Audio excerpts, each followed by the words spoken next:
everyone, this is Holly Cooper, and I am here today to talk to you about a community that I am part of on Facebook called The Parent Page. A little bit about The Parent Page before I begin. We interact solely on Facebook. As of yesterday, there are 193 members. Any parent is welcome, mom, dad, grandparents, but most of the people on the page, especially those that interact on the page, are moms, including moms-to-be. The Parent Page welcomes any kind of parenting style, and it's a place for questions, advice. There are lots of links to stories, photo sharing, encouragement, that sort of thing on there.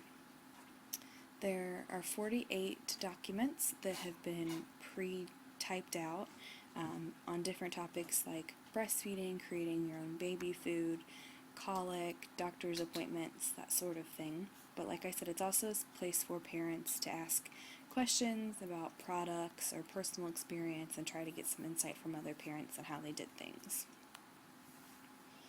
So a little bit about networks and communities.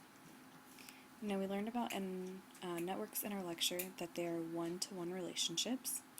So as you can see here, I have a one-to-one relationship with my friend Caitlin. She is the one who invited me into the group. And I forgot to mention in the previous slide, this group you have to be invited in by someone else who is already a member. And it's also a private group. So typically when you post things on Facebook, it shows up in your news feed and everyone else can see it. Well, that is not the case for this group. Everything is private. So back to the one-to-one relationships. Caitlin and I have a one-to-one relationship, and Caitlin and Haley have a one-to-one relationship. So between these networks, we are in a like community about parenting on the Parent Page, based on our common interests. So these are the three community roles that I'm going to talk about: creators, critics, and spectators. So let's get into these personas.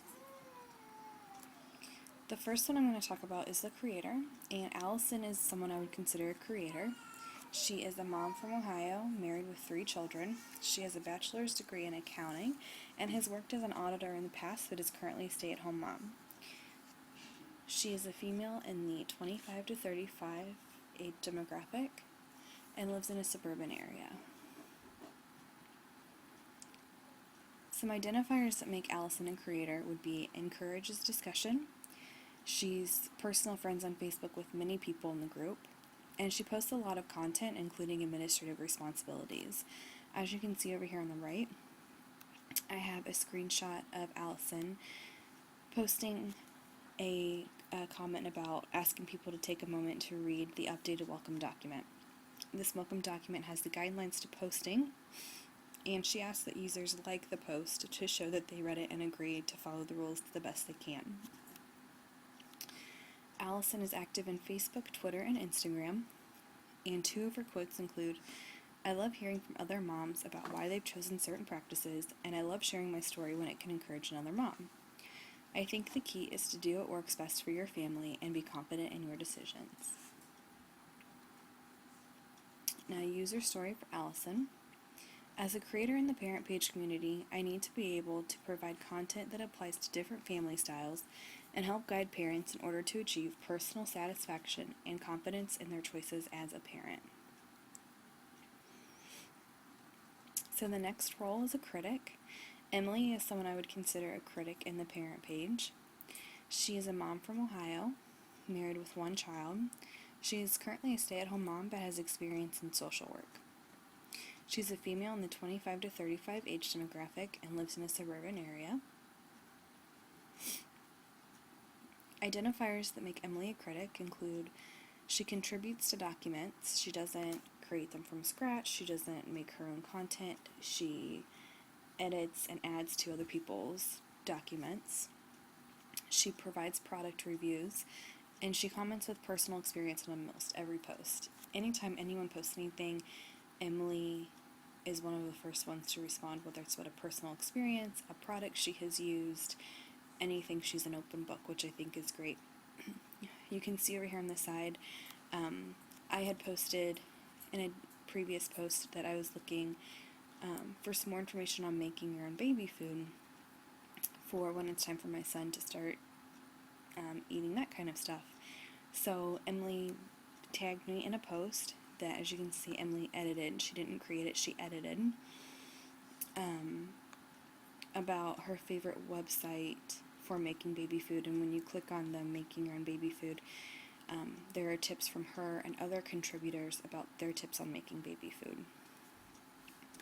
Emily is active online on Facebook and Twitter, and a quote from her is, "I believe the parenting education and trainings I received with my jobs have made me a better parent than I would have been without them.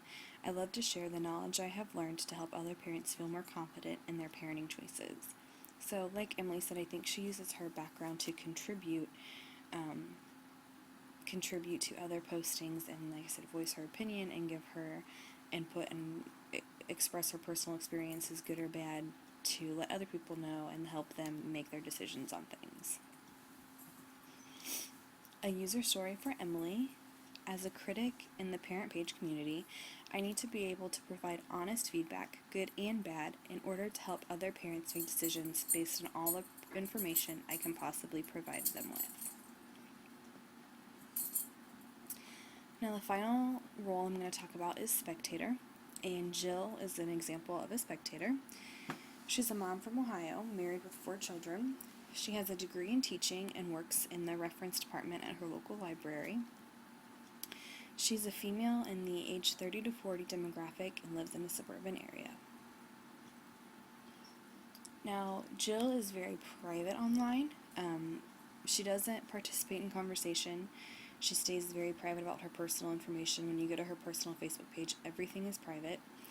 The little things that I do know, those are the only things that she shares. I don't ever see her post in the Facebook group parent page.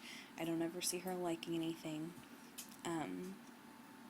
But like I said, she does have a Facebook page, and she does have, in one of her likes, that the Babel Mom blog is an interest of hers.